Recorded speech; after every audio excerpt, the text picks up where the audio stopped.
Okay, here we are once again, time number 3 with Christine. And we've already spoken about Christine, the medium, as in the generation medium, stories of the past. Christine, the medium, as in a developing medium, as a tutor. And now I would like to ask Christine about stories that may have touched you where you've been the recipient from spirit or the recipient as a really recipient from another medium. Okay, I've had some wonderful evidence from some great mediums. There's lots of wonderful mediums around the world. I have had some great evidence, which has really moved me. But I think the most moving that we have is actually on a personal level when the spirit touch us. Yeah. And one of the most moving things that I had is I lost my brother 10 years ago, who I was very, very close to, who was a very good medium himself. And I was very, very close to. And of course, the human mind goes into battle when you lose someone. And I thought, I was going through all my grief and pain as much as I knew everything about the spirit world and that he was okay. And I was shouting out, why haven't you shown yourself? Where are you? And I know better than that. I know that will come in their own time if they want. But in my mind, I was like, well, you need to let me know. Where are you? We've talked about these things so much. Yeah. I want to know if it's really real, even though we know it is. Yeah. What is happening? Could you just let me know? Could you just come to me and be with me? And of course, there was a lot of grief, and my parents were absolutely distraught, and it was a shock passing, so it threw the family upside down. And one of the most moving things I did is that I offered to do his funeral. I used to be a celebrant, and so I do a lot of spiritualist funerals, or people who want the spiritual funeral. So I actually was asked by my family. They thought it might be a bit too much, but would you like to do this? Because him and I were very close, and he sat in development with me. He was a wonderful healer. And I was quite distraught, but I thought, well, can I do this? Can I do this? And I sat alone on my bed the night before, and we spoke to a funeral home, and the lady had said, well, we'll be there, but you let us know tomorrow morning. And this was a few days before the funeral. So the night before I had to make this decision, I was sitting on my bed in my mother's home, and I just sent this very strong thought, and I sat, and I was drawn to the window. And as I was drawn to the window in the bedroom, his face just appeared to me on my pillow clairvoyantly. So I was moving towards the window, and there was a reflection of my pillow, and just clairvoyantly his face came very, very strong towards me. And so I knew he was there. And as I looked out of the window, there was a beautiful eagle circling the house. They don't get eagles where they live. A beautiful eagle circling the house. And gone out to my parents and said, look at this eagle. And Dad had said, yeah, look at that eagle. That's so, Eddie, my brother, loved eagles. This is really unusual that we have an eagle in this place. So that was okay. And then I went back to my room, and I could feel the presence of the spirit in my bedroom. I could feel them there. And I just heard his voice. And he said, you will be okay. Thank you. And that was my sign that I would be okay to stand up and conduct his funeral, which was huge in Western Australia. And I did. I wrote his eulogy, and I conducted the whole funeral the way I know he would have wanted it. Yeah. And I distinctly heard the voice speak to me, and it was one of the most moving things as a recipient from someone in the spirit world. It wasn't about him answering what I wanted to know, telling me about what I wanted to know about the spirit world. It was about him letting me know his presence was there, and he knew that I would stand up and represent his life in the best way it could be.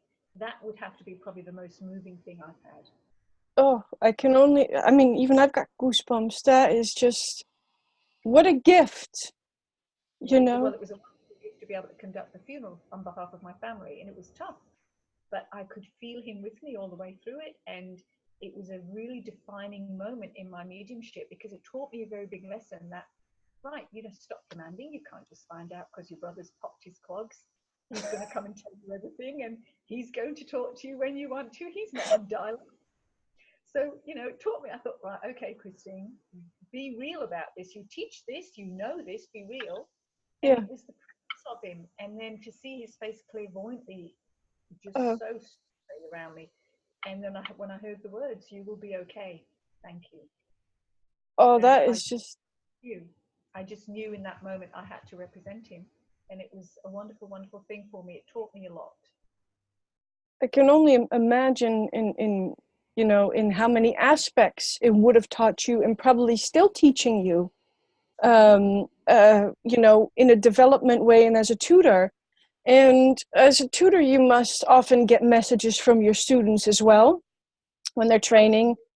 I'm very lucky. I have got some wonderful students like everybody else. And, you know, let's not forget here, we're all still students.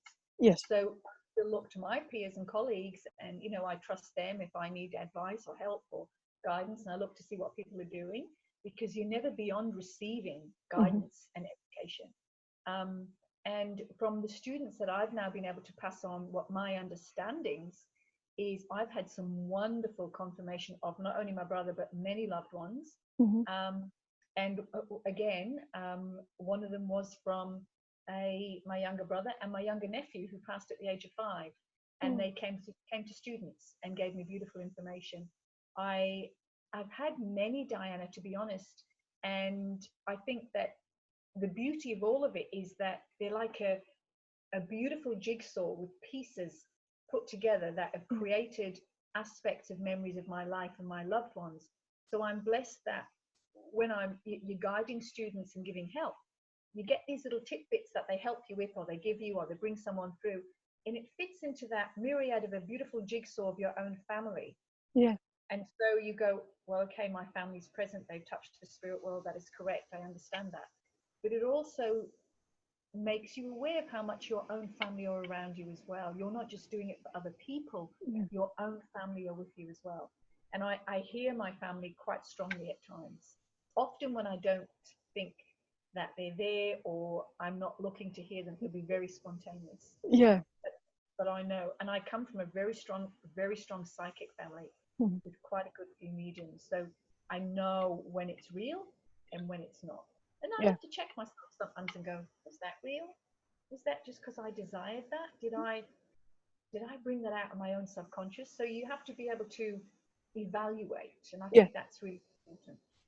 But beyond a doubt, I have some wonderful experiences, and the ones of my brother, I placed a beautiful, I wrote a letter and placed a letter and a beautiful little bouquet of miniature rosebuds in my brother's hands, which were very, very tight. And I'll share this personal experience. Very, very tight when we went to view him. So I had to squeeze his hands through. I was pulling his fingers back and, you know, pulling to get this little letter in, etc. And his flowers, those rosebuds. And I managed to get them inside the coffin. And that was a beautiful piece of evidence that a student brought back to me. They kept prizing the fingers. They kept, why this man is, you know, there's something about his fingers being prized open and a few other details, and then happened to tell me about the note and the rosebuds. But the way they described his hands and what I'd done was very, very meaningful. So again, it's just a reminder that they're there and they knew what you're doing. Yeah, and the beauty, while I'm listening, and I'm just, my heart is being moved as well, and just thinking about the beauty of, even though they're like, he would have been gone quite shortly and quite suddenly, and even though he was, you know, we say that people have to get used to their crossing over, or they need some time for themselves, but from him knowing that you were there, and that debunks all of that, but also that he would have been there to support you. Yes, that was the biggest. And that's it. That was the biggest thing. He knew I was conducting his funeral. Yeah. He obviously knew I'd placed the letter that I'd wrote him, which was a very personal, because we were very close as brother and sister, extremely close. So the letter that I wrote to him was very personal, and so he knew all about it. He knew all about it, and I got many details from the student to verify that. Yeah. But it was a moving experience because it was something that I had done very much in private. Yes, and even, do you think that at that time, or do you remember when you did that, were you aware of him around you? Not at all. I was too wrapped up in my own grief. Yeah. Not at all. I wasn't. I honestly, I was so emotional. I was wrapped up in my own human grief. I have to be honest and say I was not aware of his presence. No, And but so that's, I was, you know, my head, I was going, well, where are you? You know, yeah. come Well, that makes sense. Exactly, because you can't demand. They're not on our dial-up. They're not up on calling when we wish to just No. speak them or have them there. And they can't interfere with our private lives. You know, we have choices and decisions to make in an earthly level that we have to do. And that is not up for them to get involved with that. So even though they're standing by, they're not going to answer every little thing to you. So it doesn't mean if it's your brother or your sister or your mum or your dad, they're not going to give it to you. No. But also at the same time, even though we as mediums are not always aware of spirit, because you have your earthly human life and things going on, and that he would still choose, of course, through the love that's there, to be there for you and bring that through, and to double confirm that he was there, even if you were not aware of him at that time. And that is just love to the infinity. Well, it is. And I think that's what it's about. And it's, I think for myself, and you know, everybody has their own grief, and when they lose siblings or partners or loved ones, I think it was a timely reminder that we don't know everything about the spirit world. We do not know everything about the spirit world. We've read books, but all books are theoretical. Okay, people can make assumptions and presume, but none of us have packed our case for the weekend, popped our clogs, gone up And gone up there. tick tick tick. It doesn't operate like that. And of course, when we understand the world and the universe, how it operates, we're not supposed to know.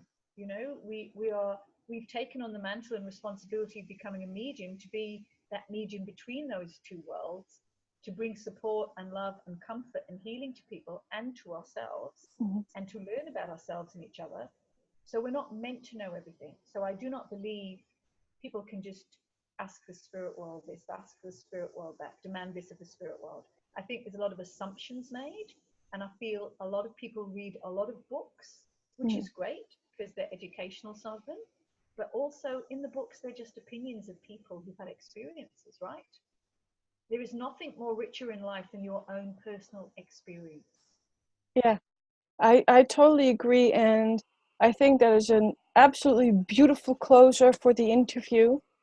So I would like to thank you very much, Christine, and I do believe that you have inspired people for their own experiences.